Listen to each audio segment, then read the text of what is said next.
और चलिए आपको सीधे बिहार के रक्सौल लिए चलते, जहां सीएम योगी आदित्यनाथ पहुंचे हुए हैं।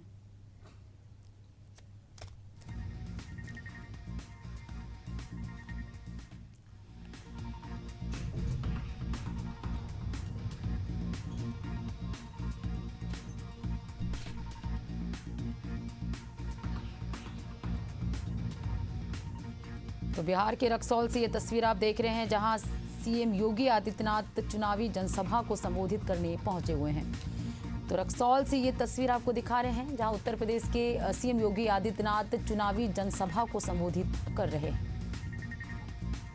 ये लाइव तस्वीर आप रक्सौल से देख रहे हैं। चुनावी जनसभा को संबोधित करने सीएम योगी आदित्यनाथ पहुंचे हुए हैं।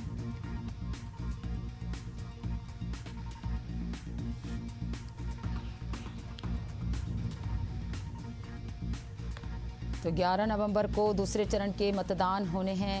इसी के तहत बिहार के रक्सौल के दौरे पर हैं सीएम योगी आदित्यनाथ। चुनावी जनसभा को संबोधित करने पहुंचे हैं। पार्टी प्रत्याशी के पक्ष में प्रचार कर रहे हैं।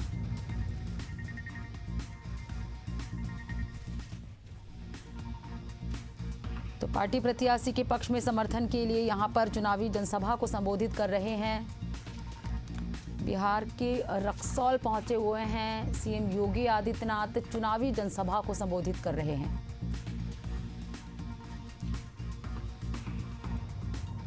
तो लगातार बिहार के दौरे कर रहे हैं सीएम योगी आदित्यनाथ। ये बिहार के रक्सौल से आपको जितेंद्र कुमार जी, धनजीत कुमार सिंह जी और भारी संख्या में उपस्थित रक्सौल और नरकटियागंज से जुड़े हुए मेरे सभी उपस्थित बहनों और भाइयों, भगवान वाल्मीकि के ज्ञान की साधना से तपे हुए और मां जानकी को शरण देने वाली इस पावन धरा को कोटि कोटि नमन करते हुए आप सभी का मैं हृदय से अभिनंदन करता हूं। बहनों और भाइयों,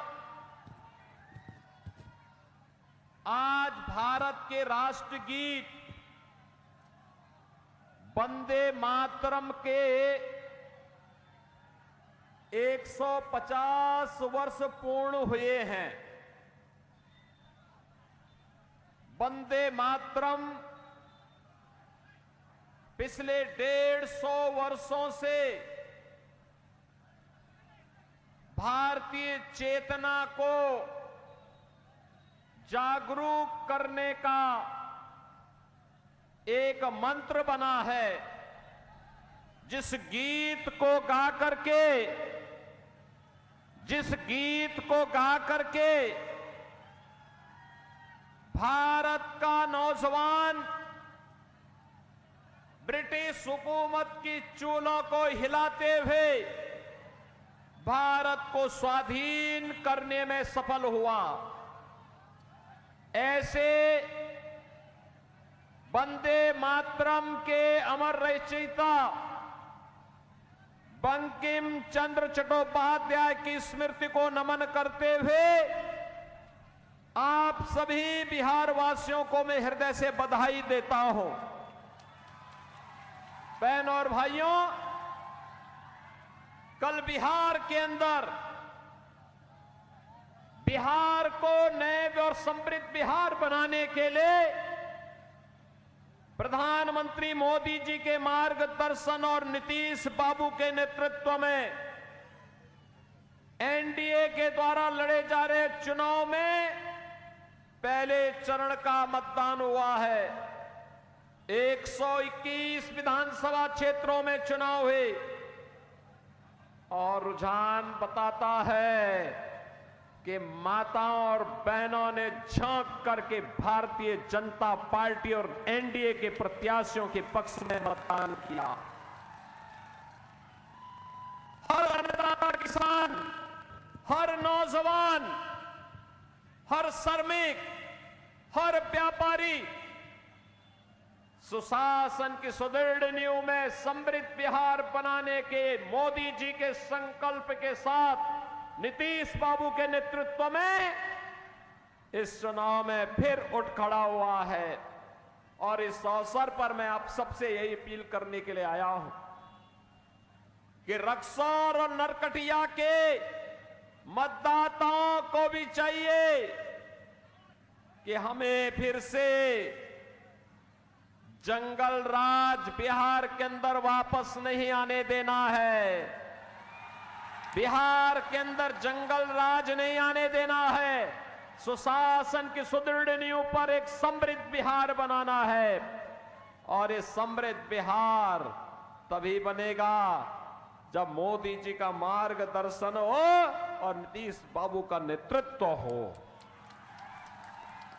बहनों और भाइयों, बिहार का अपना गौरवशाली इतिहास है। मैंने कहा ना, ज्ञान की समृद्धि में तपा हुआ बिहार। भगवान बुद्ध को भी ज्ञान प्रदान किया था इस पावन धरा ने। इस पावन धरा ने भगवान बुद्ध को भी ज्ञान प्रदान किया था। ये वही धरती है बिहार की जहां पर 24वें तीर्थंकर भगवान महावीर का जन्म हुआ। बिहार की ये वही धरती है जिसने भारत को पहला राष्ट्रपति डॉक्टर राजेंद्र प्रसाद जी के रूप में दिया। और जब कांग्रेस ने भारत के लोकतंत्र का गला घोंटने का काम किया था, तब बिहार का नौजवान उठ खड़ा हुआ था। उसने तब जयप्रकाश नारायण जी के नेतृत्व में अंगड़ाई ली और कांग्रेस को खाड़ फेंका। जेपी के नेतृत्व में यह बिहार उठ खड़ा हुआ था। जेपी की जन्मभूमि भी बिहार। सामाजिक न्याय के पुरोधा कर्पूरी ठाकुर इसी बिहार में जन्मे थे। और भोजपुरी और मैथिली के गीतों को छठ के गीत के माध्यम से वैश्विक पहचान दिलाने वाली शारदा सिन्हा भी इसी बिहार में जन्मी थी। बहनों और भाइयों, ऐसा गौरवशाली इतिहास जिस बिहार ने कभी नालंदा विश्वविद्यालय दिया, जिस बिहार ने चाणक्य जैसा आचार्य दिया, जिस बिहार ने आर्यभट्ट जैसा गणतज्ञ दिया, जिस बिहार ने भारत को भारत के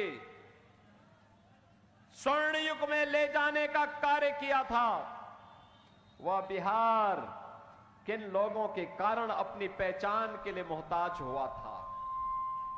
कौन वे लोग थे जिसने बिहार के लोगों को पहचान के संकट के दौर से गुजारा था? बहनों और भाइयों, ये वही लोग हैं जिसने नौजवान के सामने पहचान का संकट खड़ा किया, किसान को आत्महत्या करने के लिए मजबूर किया, गरीब को भूखों मरने के लिए छोड़ दिया, यहां के व्यापारियों की संपत्तियों पर कब्जा करके जातीय संघर्ष में बिहार को पूरी तरह लहूलुहान करने का काम किया। बहनों और भाइयों, 1990 से लेके 2005 के बीच इस बिहार के अंदर 60 से अधिक जातीय नरसंहार की घटनाएं घटित हुई, 30,000 से अधिक अपहरण हुए। न व्यापारी सुरक्षित, न चिकित्सक सुरक्षित, न इंजीनियर सुरक्षित, न बच्चे सुरक्षित। बिहार, बहनों और भाइयों, जो ये लोग लालटेन लेकर के आज फिर आए हैं, ये लालटेन नहीं, ये डकैती डालने का एक सर्टिफिकेट था इनके लिए, डकैती डालने का सर्टिफिकेट। अरे आप याद करिए ना, ये वही लोग हैं जिन लोगों ने लालटेन की धुंधली लाइट में बिहार में जातीय संघर्ष करवाया था। ये वही लोग हैं जो लालटेन के केरोसिन को बेच करके अंधेरा करते थे, फिर घरों में डकैती भी डालते थे। ये वही लोग हैं जो आज बोल रहे हैं ना, बड़ी बड़ी घोषणाएं कर रहे हैं। क्यों? सत्ता में आने के लिए उतावले हैं। इसलिए जिससे पहले चरण 2005 के पहले इन्होंने चारा हजम किया और अब आए हैं आपके राशन को हजम करने के लिए। ये नहीं होने देना है, ये नहीं होने देना है। और इसीलिए आपका आह्वान करने के लिए हम लोग आए हैं। आज बिहार फिर से सुशासन के सुदृढ़ नींव पर एक मजबूत इमारत खड़ा कर रहा है। आज बिहार के अंदर सड़क है, रेल की कनेक्टिविटी है, एयर कनेक्टिविटी है। आज बिहार के अंदर वाटरवे भी है, मेट्रो भी है, इंजीनियरिंग कॉलेजेस की श्रृंखला भी है, हायर एजुकेशन के संस्थान है, आईआईटी, एनआईटी, आईएम, एम्स, ये सब बिहार के अंदर आज है। मेडिकल कॉलेज की श्रृंखला बिहार के अंदर है। आज बहनों और भाइयों, मैं खास तौर पर नौजवानों से कहना चाहूंगा, याद रखना, सुशासन और सुरक्षा की सुदृढ़ नींव पर ही निवेश होगा और निवेश में ही रोजगार आएगा। अच्छी सरकार ही नौकरी देगी, वैसे ही देगी जैसे उत्तर प्रदेश के अंदर हम लोगों ने 8 वर्ष के अंदर 8.5 लाख नौजवानों को सरकारी नौकरी दी है। 2 करोड़ लोगों को हम लोगों ने स्वतः रोजगार के साथ जोड़ा है। 1 करोड़ 60 लाख नौजवानों को हमने उत्तर प्रदेश के अंदर जो निवेश हुआ है डबल इंजन सरकार के कारण,